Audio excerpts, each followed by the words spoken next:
ไม่มีจะเปลี่ยนสู้ได้อันรักผู้มีพระภาคเจ้าให้เป็นไปแล้วในป่า20 ปากตันดามฤคทายวันใกล้เมืองพาราณสีอันสมณพราหมณ์เทวดามารพรหมและใครๆในโลกยังไม่ให้เป็นไปได้แล้วดังนี้ภูมานังเทวานังสัทธังสุตตวาจาตุมหาราชิกาเทวาสัทธมนุษสาเวสุงเทพเจ้าเหล่าชั้นจาตุมหาราชได้ฟังเสียงของเทพเจ้าเหล่าภูมิเทวดาแล้วก็ยังเสียงให้บันลือลั่นจาตุมหาราชิกานังเทวานังสัทธังสุตตวาตาวติงสาเทวาสัทธมนุษสาเวสุงเทพเจ้าเหล่าชั้นดาวดึงส์ได้ฟังเสียงของเทพเจ้าเหล่าชั้นจาตุมหาราชแล้วก็ยังเสียงให้บันลือลั่นตาวติงสานังเทวานังสัทธังสุตตวายามาเทวาสัทธมนุษสาเวสุงเทพเจ้าเหล่าชั้นยามาได้ฟังเสียงของเทพเจ้าเหล่าชั้นดาวดึงส์แล้วก็ยังเสียงให้บันลือลั่นยามา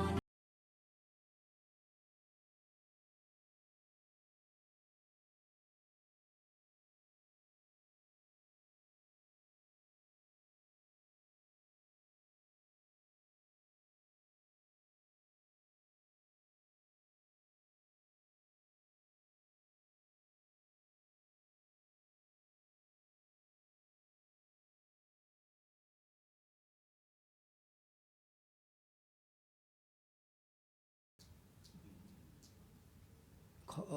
ถวายความเคารพพระธรรมวชิรโมลีพระเถระอนุเถระและขอความสุขความเจริญจงบังเกิดมีแก่ญาติโยมสาธุชนทุกท่านขอต้อนรับเข้าสู่รายการสังฆปฏิบรายการฟังพระธรรมเทศนาประจำวันพระสำหรับในวันนี้รายการสังฆปฏิบได้รับความเมตตาจากพระเดชพระคุณพระธรรมวชิรโมลี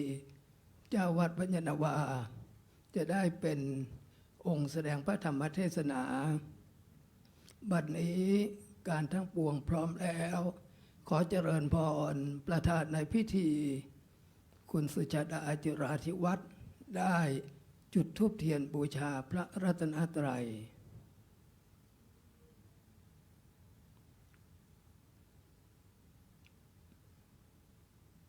ขอเชิญทุกท่านได้ประนมมือบำเพ็ญบุญกิริยาพร้อมๆกัน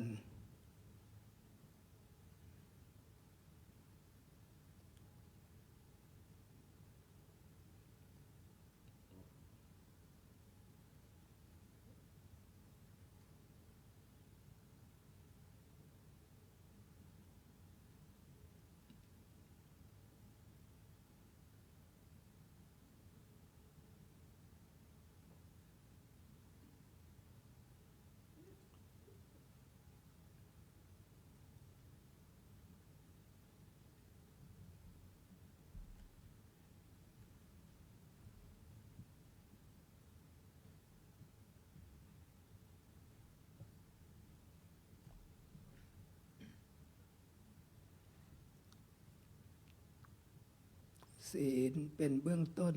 ของการทำความดีทุกประการศีลจะทำให้เรานั้นอยู่ดีมีสุขศีลจึงชื่อว่าเป็นอาภรณ์อันประเสริฐศีลจะช่วยทำให้เรานั้นไปดี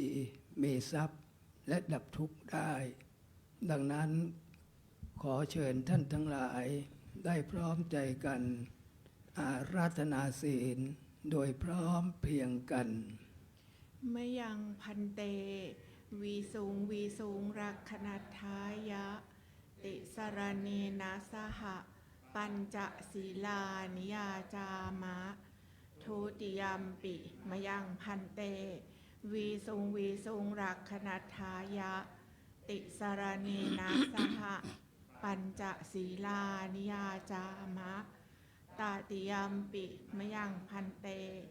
วีสูงรักขณัฏฐายะติสรเนนะสหะปัญจศีลานิยาจามะ นะโมตัสสะภะคะวะโตอะระหะโตสัมมาสัมพุทธัสสะ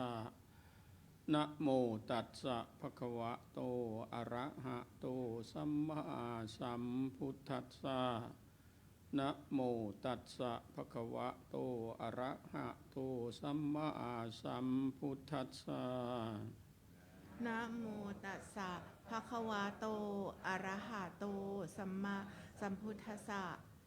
นะโมตัสสะภะคะวะโตอะระหะโตสัมมาสัมพุทธัสสะนะโมตัสสะภะคะวะโตอะระหะโตสัมมาสัมพุทธัสสะ พุทธังสรณังคัจฉามิ พุทธังสรณังคัจฉามิ ธัมมังสรณังคัจฉามิ ธัมมังสรณังคัจฉามิ สังฆังสรณังคัจฉามิ สังฆังสรณังคัจฉามิ ทุติยัมปิพุทธังสรณังคัจฉามิ ทุติยัมปิพุทธังสรณังคัจฉามิ ทุติยัมปิธัมมังสรณังคัจฉามิ ทุติยัมปิธัมมังสรณังคัจฉามิ ทุติยัมปิสังฆังสรณังคัจฉามิ ทุติยัมปิสังฆังสรณังคัจฉามิ ตติยัมปิพุทธังสรณังคัจฉามิ ตติยัมปิพุทธังสรณังคัจฉามิ ตติยัมปิธัมมังสรณังคัจฉามิ ตติยัมปิธัมมังสรณังคัจฉา ต มิ ติยัมปิสังฆังสรณังคัจฉามิ ตติยัมปิสังฆังสรณังคัจฉามิ ปานาติปาตาเวระมณีสิกขาปะทังสมาธิยามิ ปานาติปาตา เวรามณีสิกขาปะทังสมาธิยามิ อทินนาทานาเวระมณีสิกขาปะทังสมาธิยามิ อาทินาทานา เวรามณีสิกขาปะทังสมาธิยามิ กาเมสุมิจฉาจาราเวระมณีสิกขาปะทังสมาธิยามิ กาเมสุมิจฉาจารา เวรามณีสิกขาปะทังสมาธิยามิ มุสาวาทาเวระมณีสิกขาปะทังสมาธิยามิ สุมาทา เวรามณีสิกขาปะทังสมาธิยามิ สุราเมรยะมัชฌัปปมาทัฏฐานะอาเวระมณีสิกขาปะทังสมาธิยามิ สุราเมรยามัชฌาปมาทัฏฐานา เวรามณีสิกขาปะทังสมาธิยามิ อิมานิปัญจสิกขาปทานิสีเลนะสุขติงยันติสีเลนะโภคสัมปทาสีเลนะนิพพุติงยันติตัสมาสีลังวิโสทะเย สาธุอามาพันเต พระมาจาโลกาทิปติสาหัมปติกาดอันชลีอันทิวารัง อายาจถาสันติทัสสตาปาราชาคาชาติกาเทเสตุธรรมังอนุกรรมปีมังปะชัง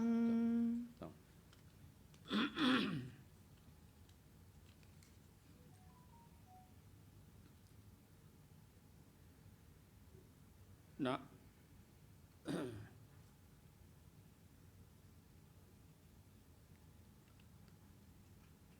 นะโมตัสสะภะคะวะโตอะระหะโตสัมมาสัมพุทธัสสะนะโมตัสสะภะคะวะโตอะระหะโต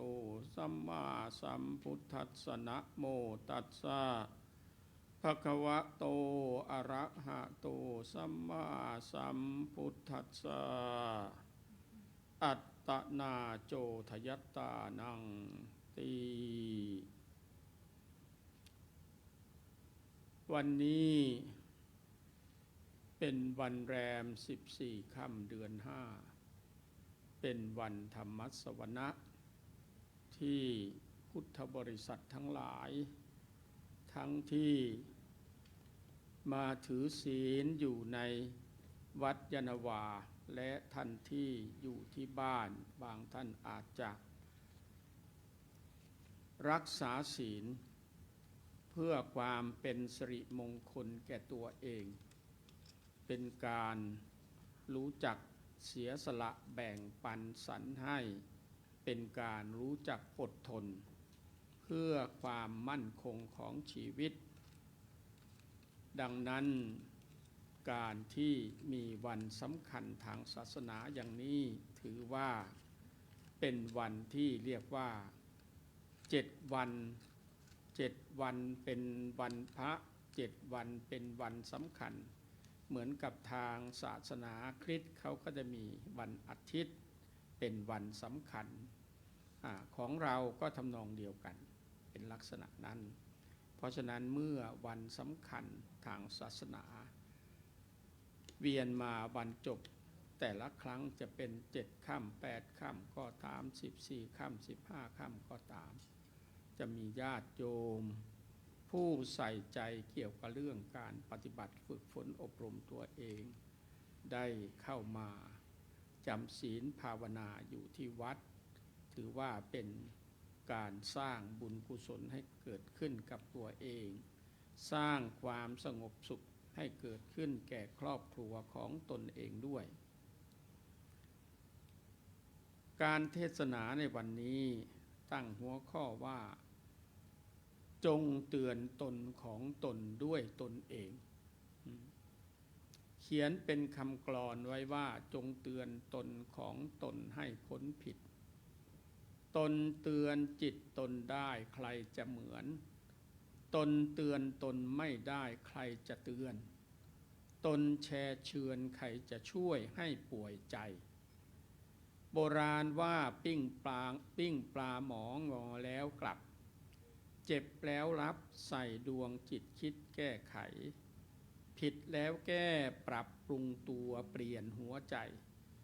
จะให้ใครมาพร่ำวอนเฝ้าสอนตนคืนและวันเร็วพลันดับเลือนลับล่วงชนทั้งปวงควรฝักใฝ่ในกุศล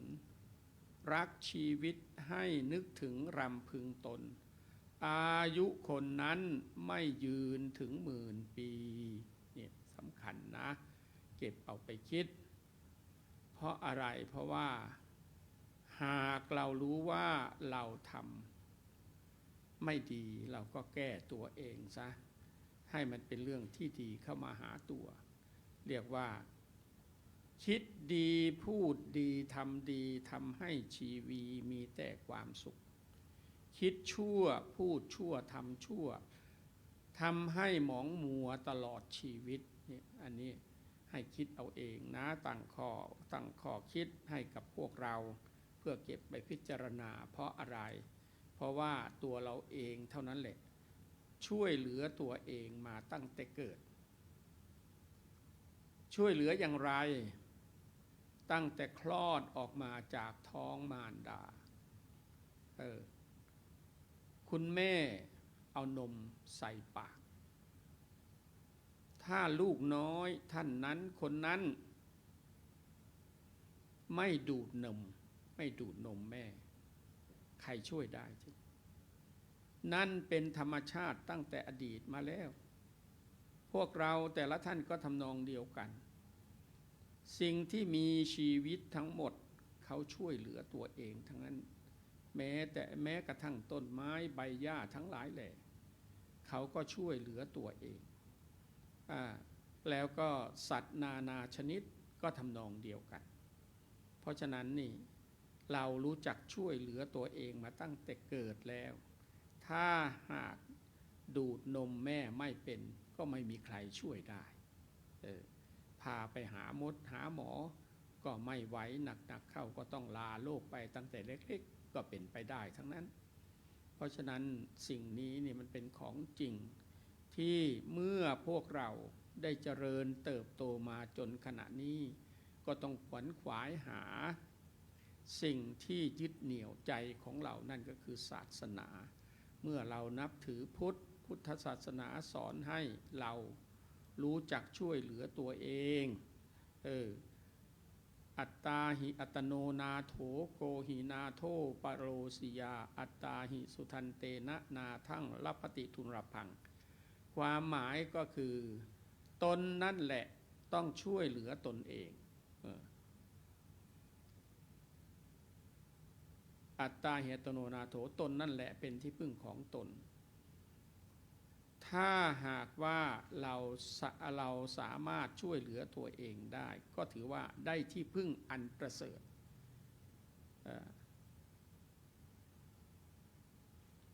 อัตตาหิอัตโนนาโถตนนั่นแหละเป็นที่พึ่งของตนโกหินาโถปโรสิยาคนอื่นเราจะพึ่งได้อย่างไรอัตตาหิสุทันเตนะก็หมายความว่าตัวเราเองนั่นแหละฝึกฝนตัวเราเองเราก็จะได้ที่พึ่งอันประเสริฐแต่ละท่านนี่ล้วนแต่ฝึกฝนตัวเองมาตั้งแต่อดีตตั้งแต่เข้าโรงเรียนตั้งแต่เล็กๆอยู่จนขณะนี้ฝึกฝนตัวเองให้เข้าใจสัจธรรมที่พระพุทธเจ้าตรัสสอนไว้ให้พวกเราได้ฝึกฝนตัวเราเองเพราะฉะนั้นนี่การฝึกตัวเองถือว่าเป็นเรื่องที่ดีอย่างที่อาตมายกตัวอย่างขึ้นมาตอนแรกที่บอกอัตตาหิโยโจทยัตตานังตนจงเตือนตนของตนด้วยตนเองเนี่ยนั่นแหละเพราะฉะนั้นนี่การเทศในวันนี้เป็นการฝึกฝนตนเราเองให้มีหลักเกณฑ์ในการปฏิบัติฝึกฝนอย่างไรที่นี่นะที่พุทธเจ้าตรัสไว้ในมงคลสูตรก็ถือว่าอัตตสัมมาปณิธินั่นก็คือการตั้งตนไว้ชอบการตั้งตนไว้ชอบตั้งตนใน3ทางตั้งตนแบบไหนคิดดีนะคิดดีก็ถือว่าเป็นเรื่องสำคัญเมื่อคิดดีพูดก็ดีแล้วก็กระทำก็ดีนั่นก็หมายความว่า คำพูดเป็นหลักเป็นเกณฑ์พูดเป็นความคิดก็เรียกว่าเป็น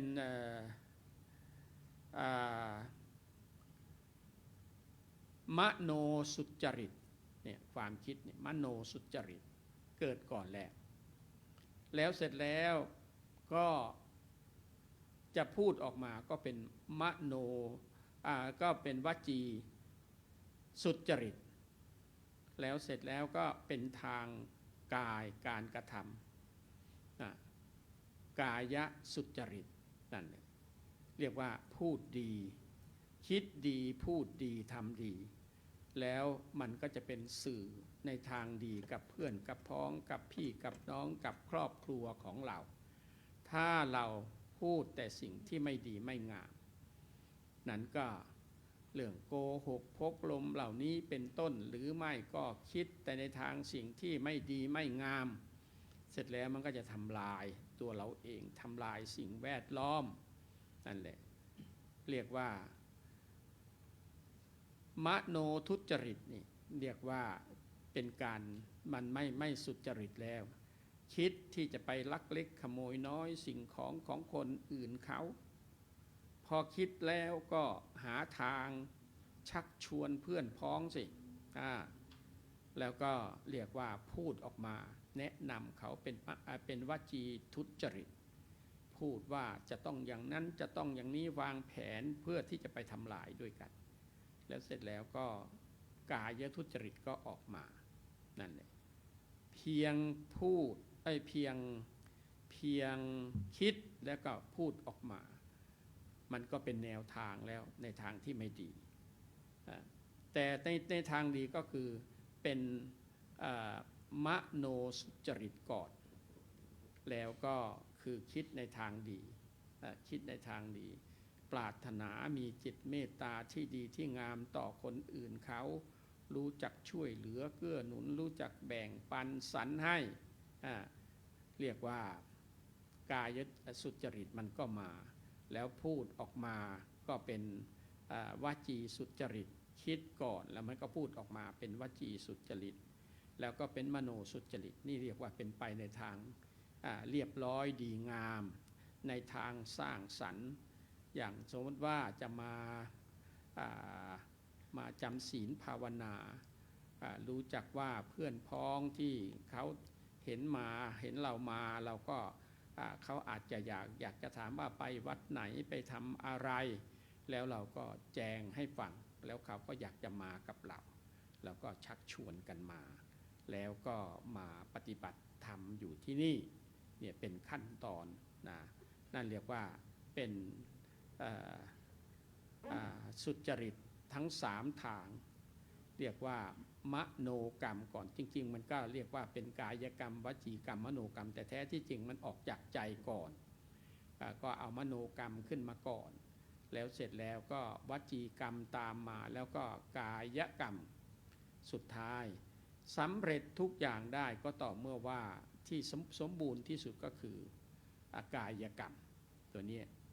สำคัญเพราะเราได้ช่วยทำหรือเราช่วยทำถึงในทางลบก็ทำนองเดียวกันทางลบก็คือก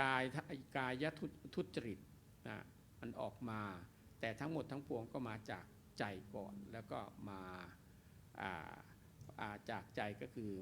มโนทุจริตจากแล้วก็เป็นวจีทุจริตชักชวนเพื่อนฝูงมาทำอะไรที่มันไม่ดีไม่งามแต่ถ้าเป็นเรื่องที่ดีงามสร้างสรรค์ให้กับตัวเองสร้างสรรค์ให้กับสังคมสร้างสรรค์ให้กับวัดวาอาราม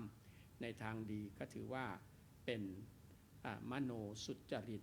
วจีสุจริตแล้วก็เป็นกายสุจริตนี่เป็นเรื่องสำคัญนะก็ฝากไว้ให้เป็นข้อคิดเพราะอะไรเพราะว่าพวกเรามานั้นล้วนแต่พัฒนาตัวเองให้ดีขึ้นเรื่อยๆเมื่อเราได้ทำสิ่งที่ดีงามสีหน้าก็ผ่องใสจิตใจก็เบิกบานแล้ว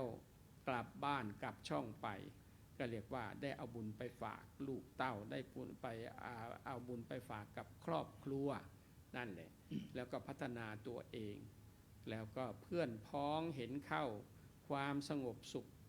เกิดขึ้นในครอบครัวแล้วเขาก็อาจจะแอบดูแอบเห็นหรือไม่ก็แอบจะถามไปทำอะไรบ้างอะไรอย่างนี้แล้วเสร็จแล้วเขาก็อยากจะมากับเรานั่นก็เป็นเรื่องที่ดีถือว่าเราเริ่มเป็นลูกหลานของนางวิสาขารู้จักเสียสละแบ่งปันสรรให้ไม่ใช่หมายความว่าเรามาวัดเราก็ได้มีอะไรติดไม้ติดมือมาถวายแด่พระเจ้าพระสงฆ์อาหารการฉันก็สุดแท้แต่อย่างคุณโยมสุชาดาจิราธิวัฒน์นี่ทุกเช้าก็จะมาใส่บาตรที่ หน้าวัดยานาวานี่พระเจ้าพระสงฆ์ผ่านไปผ่านมาเช้ารับบิณฑบาตบิณฑบาตจากคุณโยมสุชาดาก็ออกไปรับต่อที่อื่นนู่นแหละเรียกว่าโยมสุชาดาเป็นคนแรกที่มาใส่บาตรได้ทราบมาอย่างนั้นแต่อาตมาเองก็ไม่ได้มีโอกาสมาเพราะว่ามีโยมขึ้นไปถวายอาหารทางวัดจัดให้อยู่ที่นู่นชั้น5ของอาคารสมเด็จพระมหาธีราจารย์นั่นแหละก็ไม่เป็นไรก็ได้ทราบข่าวเห็นเข้าก็อนุโมทนาบางครั้งไปฉันข้างนอกก็เห็นโยมสุชาดารอใส่บาตรก็มีอันนี้ก็ถือว่าเป็นบุญเป็นกุศลให้เกิดขึ้นแก่วัดวาอาราม เกิดขึ้นแก่ผู้ที่เห็นเข้าก็ร่วมอนุโมทนาก็ถือว่าเป็นบุญเป็นกุศลเช่นกันเพราะฉะนั้นพวกเราก็ต้องเสียสละเพราะอะไรเพราะว่าเราเกิดมาในโลกให้ทุกสิ่งทุกอย่างแก่เราแล้วเราควรจะทำอะไรให้เป็นประโยชน์แก่โลกก่อนที่เราจะลาโลกนี้ก็จะเป็นชื่อเป็นเสียงที่อยู่ในโลกนี้ต่อไปก็ตัวอย่างที่เห็นได้ชัดก็คือสมเด็จพระเจ้าอยู่หัวสมเด็จพระนั่งเกล้าเจ้าอยู่หัวนี่ที่พวกเรารู้กันคือสมเด็จเจ้าสัวนี่ท่านเป็นผู้มีน้ำพระทัยเปี่ยมล้นที่จะทรงขวนขวายหาพระราชทรัพย์เข้าคลังหลวงเห็นไหมจึงได้ทรงทำการค้าขายทางเรือโดยมีพระสำเภานาวานี่เป็นราชพาหนะเป็นประวัติศาสตร์ในอดีตมาเรียนตั้งแต่สมัยเป็นเรียนมัธยมอยู่แล้วก็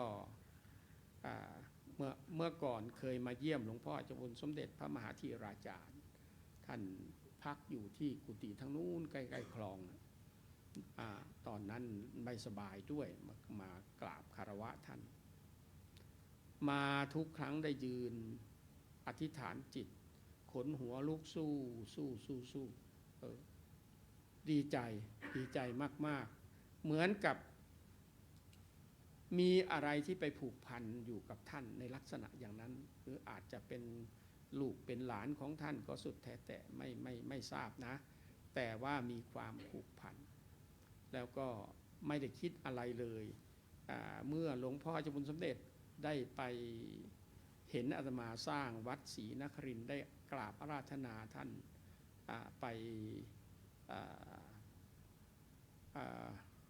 ตอนผูกพัทธสีมาด้วยและในขณะเดียวกันก็ตอนสร้างหอประชุมสมเด็จย่านี่ก็เหมือนกันก็กราบอาราธนาท่านไปวางศิลาฤกษ์ท่านคงคิดว่าอาตมาอยู่ที่ไหนไม่ได้ทำไม่อยู่ที่ไหนก็ทำดีเอาไว้ให้เป็นประโยชน์แก่โลกแล้วก็วัดก็สมบูรณ์แล้วก็เป็นการเทิดพระเกียรติแก่องค์สมเด็จพระศรีนครินทราบรมราชชนนีเนี่ยก็เรียกว่าสมเด็จย่าของพวกเราโดยที่สมเด็จพระเจ้าพี่นางเธอเป็นผู้แทนพระองค์เสด็จทุกครั้งแม้กระทั่งอาตมาไปเช่าสถานที่สมาคมเขาเช่าสถานที่ให้พักตอนแรกๆประมาณ 5-6 ปีอยู่ที่นั่นเพื่อรวบรวมปัจจัยที่จะสร้างวัดศรีนครินทร์เนี่ยแล้วก็สมเด็จพระเจ้าพี่นางเธอยังเสด็จไปเยี่ยมตั้ง3 ครั้งทั้งที่บ้านก็เรียกว่าคับแคบแต่ในขณะเดียวกันก็ไม่ใช่ว่าจะแคบเกินไปก็คือห้องบ้านหลังนี้เป็นบ้านของไอ้ทนายความมุมหนึ่งเขาสร้างเป็นห้องโถงจุคนได้ราวๆ50 คนลูกพวกไอ้ลูกค้าเขานั่นแหละที่มาติดต่อนู่นนี่ก็เป็นบ้านที่เรียกว่าคุณโยมคนหนึ่งคุณสุนิสาวิทเลอร์ปีเตอร์วิทเลอร์เป็นคณะกรรมการวัดด้วยอยู่ในฝ่ายการเงินตอนนั้นนะคุณสุนิสาเขาก็เป็นคนมีน้ำใจ ได้ติดต่อเช่าบ้านหลังนี้ก็ปรากฏว่าทำให้เห็นเหมือนกับว่าเป็นวัดแล้วเป็นสัญลักษณ์ที่น่าศรัทธาถ้าพูดไปแล้วคือเลื่อมใสมากๆแล้วเป็นจริงขึ้นมา6 ปีที่อยู่ที่นั่นก็ปรากฏว่าญาติโยมช่วยเหลือเกื้อหนุนจนได้มาซื้อที่ดินแปลงที่สร้างวัดปัจจุบันนี้อยู่ในใจกลางประเทศสวิตเซอร์แลนด์เป็นความปรารถนาของอาตมาเองก็ได้อย่างที่ปรารถนาอันนี้เล่าสู่ฟังเพราะฉะนั้นเนี่ยอยู่ที่ไหนก็แล้วแต่ สร้างสิ่งที่เป็นประโยชน์ให้เกิดขึ้นแก่ตัวเราเองแล้วในขณะเดียวกันก็แก่สถานที่ที่เราเข้าไปอยู่อาศัยอันนี้ก็เล่าให้ฟังตอนก่อนหน้านี้ที่วัดยานาวายังไม่มีมูลนิธิอาตมาก็มาปรารภเรื่องนี้ขึ้นมาตั้งเป็นมูลนิธิคุณโยมสุจัญญาก็ช่วยบริจาคเป็นล้านนะและอาตมาก็ตั้งให้เป็นแสนแล้วก็ค่อยเสริมไปเรื่อยๆญาติโยมก็ช่วยกันปัจจุบันนี้และในขณะเดียวกันก็ได้ช่วยเหลือเกื้อหนุนเกี่ยวกับเรื่องการซ่อมแซมพระอุโบสถของวัดนี้ด้วยอันนี้ก็ถือว่าได้ทำสิ่งที่เป็นประโยชน์ให้เกิดขึ้นเพราะฉะนั้นนี่เราอยู่ที่ไหนก็สุดแท้แต่เราควรจะสร้างสิ่งที่เป็นประโยชน์ให้เกิดขึ้นแก่ที่นั่นซึ่งเป็นตราประทับให้กับชาวโลกเขาได้เห็นได้รู้แล้วถึงวันใดวันหนึ่งเราไม่ได้อยู่แล้วหรือลาโลกไปแล้วก็ถือว่ามันเป็นรอยเท้ารอยมือของเราอยู่ที่นี่ให้คนเขาได้เห็นว่ามีอะไรบ้างที่เราสร้างไว้นี่เป็นเรื่องสำคัญเพราะฉะนั้นก็ฝากไว้ให้ญาติโยมได้เป็นข้อคิดเพราะฉะนั้นนี่การที่เราสร้างคุณงามความดีนี่มันเราไม่ได้เอาเปรียบโลกเรียกว่าโลกให้เราเกิดมาแล้วเราต้องทำสิ่งที่เป็นประโยชน์ให้เกิดขึ้นแก่โลกก่อนจะลาโลกไปอันนี้เป็นเรื่องสำคัญแม้กระทั่งการที่ญาติโยมไม่ได้ทำแต่ว่าไม่ได้ทำสิ่งนี้แต่ว่าเป็นชาวพุทธเสียสละแบ่งปันสรรให้ถวายบิณฑบาตแก่พระเจ้าอาหารบิณฑบาตแด่พระเจ้าพระสงฆ์หรือมาจำศีลภาวนานี่ก็ถือว่าเป็นเรื่องที่ดีแล้วเราได้เล็กได้น้อยพวกเราสะสมไปไม่ใช่หมายความว่าพวกเรามาวัดโดยที่ไม่ทำอะไรให้กับวัดเลยเรามารับประทานอาหารที่นี่ก็มีพวกพ่อครัวแม่ครัวทำอาหารให้พวกเราได้รับประทานกันเราก็เสียสละกันจำศีลภาวนาแต่ละครั้งละคราวอย่างน้อยก็20-30 บาทขึ้นไปอย่างนี้พวกเราก็เสียสละกันอันนี้ก็เป็นที่รู้กันโดยทั่วๆไปถือว่าเป็นการสั่งสมบุญไปเรื่อยๆเพราะฉะนั้นนี่สิ่งเหล่านี้นี่เป็นเรื่องสำคัญจึงฝากไว้ให้พวกเราได้เป็นข้อคิดในเรื่องการสร้างบุญก่อกุศลที่พระพุทธเจ้าตรัสสอนไว้ให้พวกเราได้เป็นข้อคิด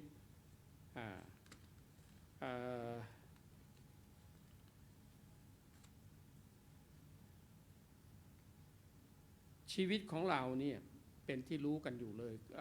เป็นที่รู้กันอยู่ว่าสักวันหนึ่งเราก็ลาโลกอายุเราไม่ถึง10,000 ปีหรอกอย่างไรก็ค่อยทำไปเรื่อยๆสิ่งนั้นสิ่งนี้คือรักตัวเราแล้วเนี่ยก็ต้องรู้จักช่วยเหลือเกื้อหนุนเสียสละแบ่งปันสรรให้การที่สร้างคุณงามความดีเรียกว่าอัตตสัมมาปณิธินี่ถือว่าเป็นมงคลวางตนไว้ชอบนั่นก็หมายความว่าเราตั้งกายชอบเรียกว่าตั้งกายไว้ชอบตั้งวาจาไว้ชอบแล้วก็ตั้งจิตใจไว้ชอบจริงๆมันออกจากจิตใจก่อนนั่นแหละมโนกรรมมันมาก่อนแต่ถึงกันนั้นก็ตามท่านเอาสิ่งที่มันเห็นชัดก็คือกายกรรมนี่ขึ้นมาก่อนแล้วก็นั่นก็คือเรารู้จักมีกายสุจริตไม่ลักนั่นก็คือเป็นคนเสียสละแบ่งปันสรรให้เอื้อเฟื้อเผื่อแผ่อบอ้อมอารีด้วยการทำสิ่งนั้นสิ่งนี้การที่พวกเราได้พร้อมกันมาจำศีลภาวนาก็ถือว่าเป็นการสร้างกรรมดีให้กับตัวเราเองด้วยกายกรรมของเราและในขณะเดียวกันก็เสียสละแบ่งปันสรรให้ไปในตัวด้วยมโนวจีกรรม การที่พวกเราได้ชักชวนหรือมีเพื่อนพ้องอยากจะมาด้วยได้พูดได้คุยกันเข้าใจอยากจะมาปฏิบัติธรรมอย่างนี้ก็วจีกรรมก็ออกมาแล้วเรียกว่าวจีสุจริตก็แจงให้เพื่อนฝูงได้รู้ว่าเรามาแล้วเราทำอะไรบ้างแล้วเสร็จแล้วก็มโนกรรมนั่นก็คือความคิดต่างๆเรียกว่ามโนสุจริตก็ออกมา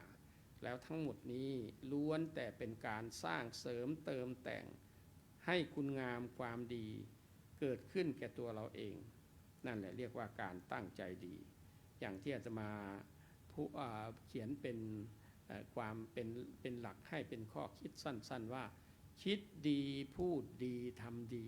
ทำให้ชีวีมีแต่ความสุขคิดชั่วพูดชั่วทำชั่วทำให้หมองมัวตลอดชีวิตจำเอาไว้เอาเก็บไว้ไปคิดนะนั่นแหละก็เพราะฉะนั้นการเป็นมนุษย์นี่ทันโตเศธโธมนุษย์เสสุการเป็นมนุษย์ในจำนวนที่เป็นมนุษย์ทั้งหลายมนุษย์ที่ฝึกฝนอบรมตัวเองนี่นะ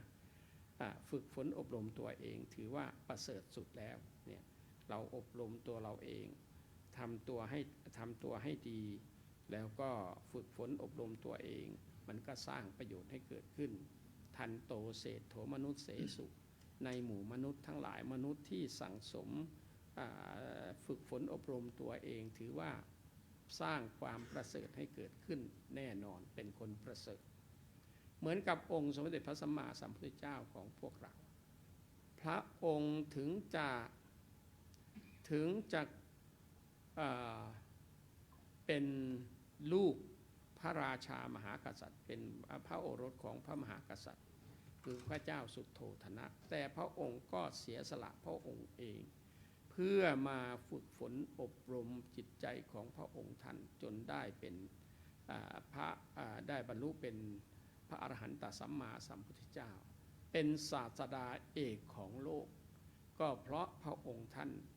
ฝึกในสิ่งที่คนอื่นฝึกได้ยากแล้วทำได้ยากแล้วก็ศาสนาพุทธเกิดขึ้นมาก็เพราะอาศัยพระองค์ท่านแนะนำสั่งสอนเดี๋ยวนี้โลกตะวันตก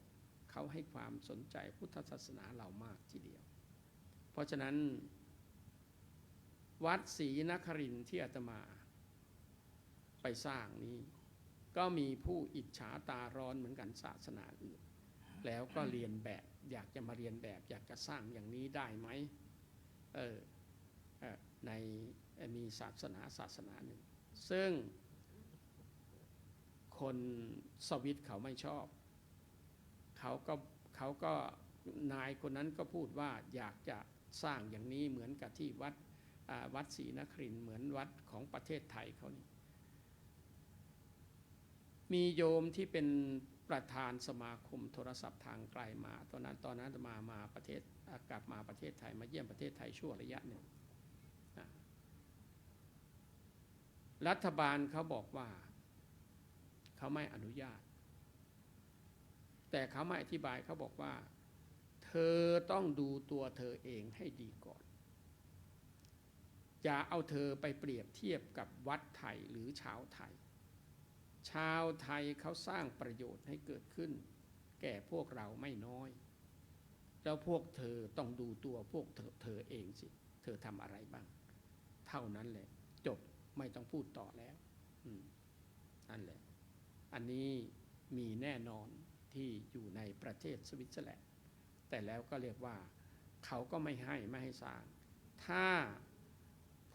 พวกกลุ่มนั้นเขาอยู่ในอพาร์ตเมนต์ไหนก็แล้วแต่เขาอยากจะจัดเป็นสวดมนต์สวดพรร้องหาพระเจ้าของเขาอย่างนี้เขาก็ทำได้แต่จะไปสร้างเป็นอะไรพิเศษขึ้นมาอย่างนั้นไม่ได้หมู่บ้านเกรซเซนบาร์กที่อาตมาไปอยู่นั้นเนี่ยเขาชมเชยมากเพราะเราไม่เคยสร้างปัญหาให้เขาสร้างแต่สิ่งที่ดีงามเขาบอกว่าเมื่อพวกคุณมาอยู่ในหมู่บ้านเมื่อก่อนหมู่บ้านเกรซเซนบาร์กนี้เป็นอยู่ในส่วนที่เป็นชนบทยังไม่เคยมีชาวต่างชาติมารู้มาเห็นเลยเมื่อพวกคุณมาอยู่ที่นี่ ได้มาสร้างชื่อเสียงให้กับหมู่บ้านเกรซเซนบาร์กก็ถือว่าพวกคุณได้ให้กำลังใจแก่พวกเราไม่น้อยทีเดียวขนาดพวกรัสเซียนะชาวรัสเซียได้เดินทางที่จะไปเยี่ยมประเทศสวิตเซอร์แลนด์เขาจะไปจุดสำคัญใหญ่ของเขาจุดใหญ่ของเขาคือจะไปที่ไอซีเดลนี่เป็นภูเขาสูงแล้วก็มีวัดอยู่ที่เมืองไอซีเดลเนี่ยอยู่บนยอดเขานั่นนะสูงนั่นแหละเป็นเขาสร้างเป็นพระแม่มาเรียหน้าดำ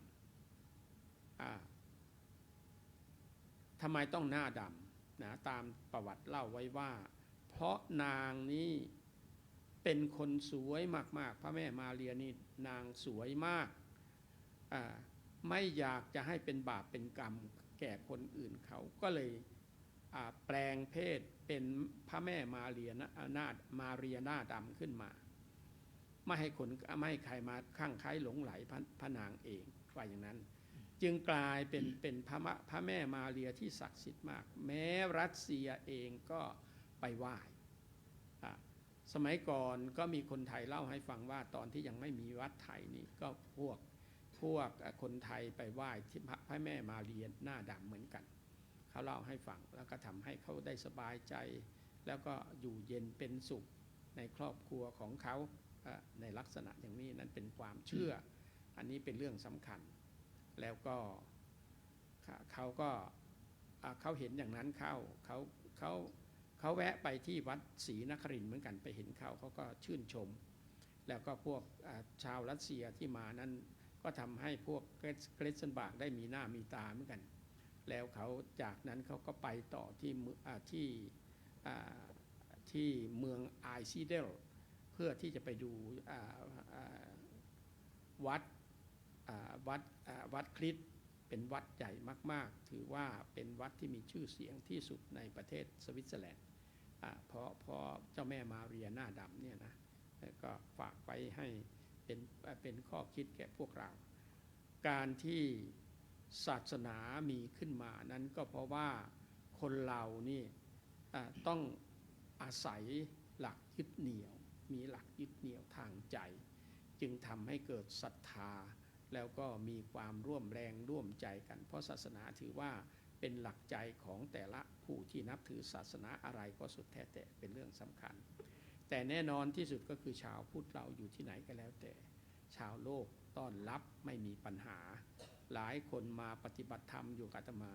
เพราะว่าที่วัดศรีนครินทร์นี่เรามีสอนกรรมฐานในวันจันทร์กับวันพฤหัสแล้วปฏิบัติเมื่อสอนจบแล้วสอนอยู่ประมาณทั้งทฤษฎีและปฏิบัตินี้ก็จะอยู่ราวๆประมาณ2 เดือนต่อเนื่องเลยสอนให้เขาแล้วก็เมื่อจบแล้วก็ให้มาฝึกปฏิบัติคือมาปฏิบัติต่อก็คือจะเป็นวันอังคารหรือวันพุธใครจะมาวันอังคารก็มาวันอังคารมาวันพุธก็วันพุธเพราะว่าเราแบ่งให้เท่าที่เราทำได้แบ่งให้เขามาปฏิบัติและในขณะเดียวกันเขาก็จะมีการถามปัญหาแล้วก็อธิบายธรรมะให้เขาฟังแล้วก็มีพวกที่สนใจไม่น้อยทีเดียวคนสวิตเองก็ดีเป็นแล้วก็ให้ความสนใจแก่พุทธศาสนาของเราไม่น้อยแต่เขาก็บอกว่าหลายคนพูดนะเขาบอกว่าเนื่องจากว่าเขามีญาติพี่น้องมีเพื่อนมีพ้องอยู่หัวใจของเขาเนี่ยนะเขานับถือพุทธศาสนา 1,000% ไม่ใช่ 100%แต่เขาเปลี่ยนไม่ได้เพราะญาติพี่น้องเขายังอยู่เพื่อนพ้องเขายังอยู่แต่ในขณะเดียวกันเขาก็มาปฏิบัติอันนี้ก็ถือว่ามีการพูดลักษณะอย่างนี้มีไม่น้อยทีเดียวก็ขอฝากไว้ให้พวกเราได้เป็นข้อคิดเพราะทั้งหมดทั้งปวงพระพุทธเจ้าชี้ลงไปที่ใจเป็นใหญ่ใจเป็นประธานทุกสิ่งทุกอย่างนั้นสำเร็จอยู่ที่ใจนะที่ภาษาบาลีบอกว่ามโนปุพังขมาธรรมามโนเสธามโนมยานั่นก็คือใจเป็นสภาวะธรรมที่ถึงก่อน เป็นสภาวะที่เป็นสภาวะธรรมที่ประเสริฐสุดทุกสิ่งทุกอย่างสำเร็จอยู่ที่ใจเป็นจริงนะมันเป็นสภาพถึงก่อนได้อย่างไรคุณโยมทั้งหมดนี่แหละเมื่อจะมาที่ไหนจะทำอะไรหรือเอาแค่ว่าเมื่อจะมาวัดนี่ใจมาก่อนแล้วจะไปไหนก็สุดแท้แต่แปลนไว้ก่อนแล้วใจมันไปก่อนแล้วเป็นของจริงแล้วมีใจประเสริฐสุดทุกสิ่งทุกอย่างสำเร็จอยู่ที่ใจอันนี้เป็นเรื่องสำคัญแต่พระพุทธเจ้าเปรียบเทียบได้ดีนะมโนปุพังขมาธรรมามโนเศรษฐามโนมยามนสาเจปสันเนนะภาสติวากโรติวาตะโตนังสุขมันเวติจักกังวะฉายาวะอนุปายินีนั้นก็ท่านเปรียบเทียบอย่างนี้ว่าในทางบวกนะ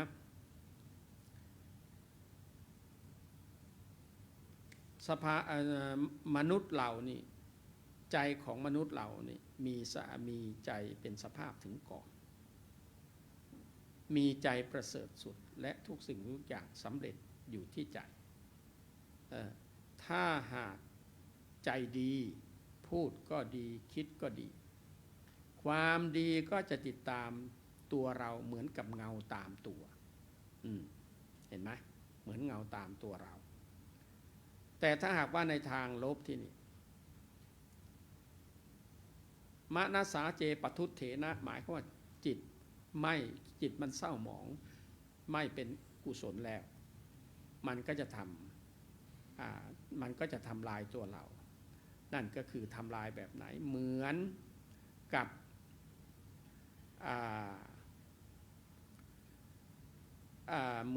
ไอ้รอยเท้าเกวียนเนี่ยนะรอยเท้าเกวียนเนี่ยทำลายรอยเท้าโคท่านเปรียบเทียบดีมากนั่นก็คืออย่างไรเวลาโคมันลากเกวียนเนี่ยนะเราจะเห็นแต่รอยเท้าเกวียนแต่รอยเท้าโคหายไปแล้วถูกทำลายนั่นแหละเนี่ยก็ฝากไว้ความดีมันจะติดตามตัวเราเหมือนเงาติดตามตัวเราตลอดแต่ความเสียหายมันก็เหมือนกับรอยเท้าเกวียนทับถมรอยเท้าวัวท่านเปรียบเทียบให้พวกเราได้เข้าใจอันนี้ก็ขอฝากไว้ให้เป็นข้อคิดเพราะฉะนั้นนี่การแสดงธรรมในวันนี้เป็นการย้ำให้ท่านทั้งหลายได้เป็นข้อคิดว่ามนุษย์ที่ฝึกฝนตัวเองนั่นแหละถือว่าประเสริฐสุดแล้วประเสริฐสุดฝึกฝนทุกอย่างเราเป็นอะไรก็แล้วแต่เราฝึกฝนตัวเราเองเป็นครูแล้วก็ฝึกฝนเป็นการเป็นงานอย่างไงสุดแท้แต่เราต้องฝึกฝนตัวเราเองทั้งนั้นเป็นแม่บ้านก็ฝึกฝนตัวเองให้เป็นแม่บ้านที่สมบูรณ์แบบดูแลครอบครัวให้ดีแล้วก็เป็นพ่อบ้านก็ทำนองเดียวกันต้องมีการฝึกฝนทั้งนั้นเพราะฉะนั้นก็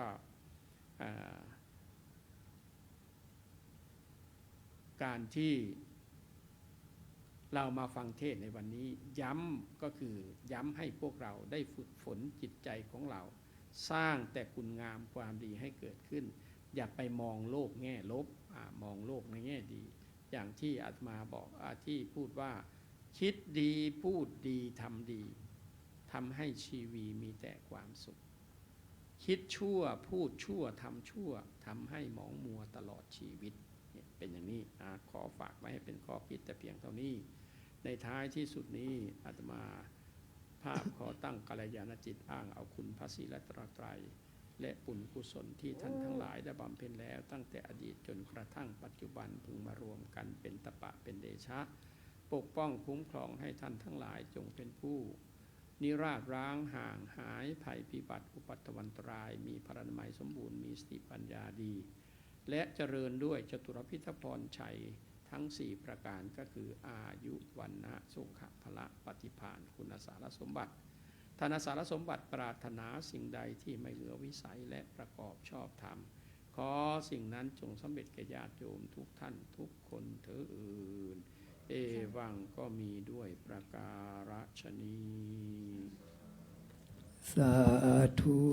เมตตาในพระเดชพระคุณพระธรรมวชิรโมลี เจ้าวัดวจนวาได้แสดงพระธรรมเทศนา ในเรื่องของการเตือนตน ให้ฝึกตัวเองให้เป็นคนดี เรียกว่าฝึกให้กายอ่อนน้อม วาจาอ่อนหวาน จิตใจอ่อนโยน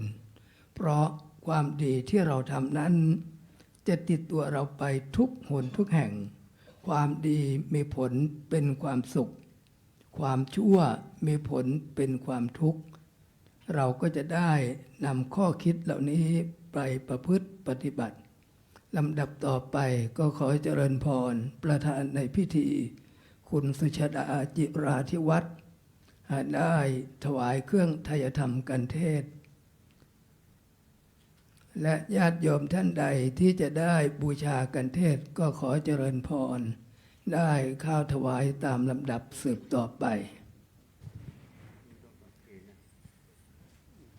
สำหรับการฟังพระธรรมเทศนาก็มีเป็นประจำทุกวันพระนะซึ่งถ้าเป็นวันพระใหญ่ก็จะได้รับความเมตตาจากพระเดชพระคุณหลวงพ่อ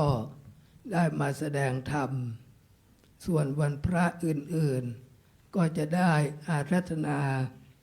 พระคุณเจ้าหมุนเวียนกันมาแสดงพระธรรมเทศนาแล้วก็มีการไลฟ์สดทางสถานีวิทยุโทรทัศน์WBTV ญาติโยมเมื่อได้รับทราบก็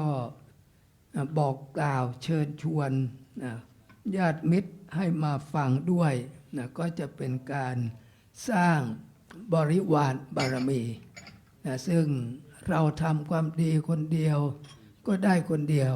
แต่ถ้าเราได้เชิญชวนคนอื่นก็จะได้บริวารบารมีเรียกว่าจะไปแห่งไหนจะไปที่ใดก็จะได้พบแต่กัลยาณมิตรเรียกว่าไปดีมีสุขลำดับต่อไปก็ขอเชิญญาติโยมสาธุชนทุกท่านได้ตั้งใจกรวดน้ำรับพรเชิญตั้งใจนะโยมนะกรวดน้ำอุทิศส่วนกุศลให้กับพ่อแม่พี่น้องปู่ย่าตายายถ้าท่านยังอยู่ก็ขอให้ท่านมีอายุมั่นขวัญยืนเป็นร่มโพร่มใสลูกหลานต่อไปถ้าท่านที่ล่วงลับไปแล้วด้วยจิตเป็นบุญเป็นกุศลอุทิศให้แก่ดวงวิญญาณของท่านขอให้ท่านไปดีมีสุขอำนวยอวยพรให้ลูกหลานอยู่เบื้องหลังได้มีความสุขความเจริญตลอดไปโปรดตั้งใจรินน้ำ ยะถาวาริวาหาปูราปาริปูเรนติสาครังเอวะเมวะอิโตทินังเปตานังอุปกัปปติอิจิตังปฏิตังตุมังคิปะเมวะสมิจฉตุสัพเพปูเรนตุสังกปาจันโทปนระโสยะถามะนิโชติระโสยะถาสัพพิติโยวิวัชชันตุสัพพโรโควินาศตุมาเตปวัตวันตรายโยสุขีธิคายุโกภวะอภิวาทานาสีลิสนิจจังวุธาปจายโนจัตตารโอธัมมาวัฏันติอายุวันโนสุขังพลังรัตนตยานุภาเวนะรัตนตยเตชะสาทุกขโรคาพยาเวราโสกาสัตตุจุปัฏฐวาอเนกาอันตรายาปิวินาสันตุจเตชะสาชยสิทธิตนังลาพังโสติภาคยังสุขังพลังสิริอายุจวันโนจะโภคังวุฒิจะยศวสตุวัสสาจะอายุจะชีวะสิทธิภะวันตุเตสาธุ กราบขอบพระคุณในเมตตาธรรมพระเดชพระคุณพระธรรมวชิรโมลี เจ้าวัดวจนวาได้เมตตาแสดงพระธรรมเทศนาในวันพระนี้สำหรับรายการสังฆปฏิบัตินั้นญาติโยมก็สามารถที่จะรับฟัง และรับชมทางสถานีวิทยุโทรทัศน์โลกพระพุทธศาสนา WBTV ทุกวันพระสำหรับในวันนี้เวลาหมดแล้ว ขอความสุขความเจริญจงมีแก่ญาติโยมทุกคนทุกท่านขอเจริญพร นะโม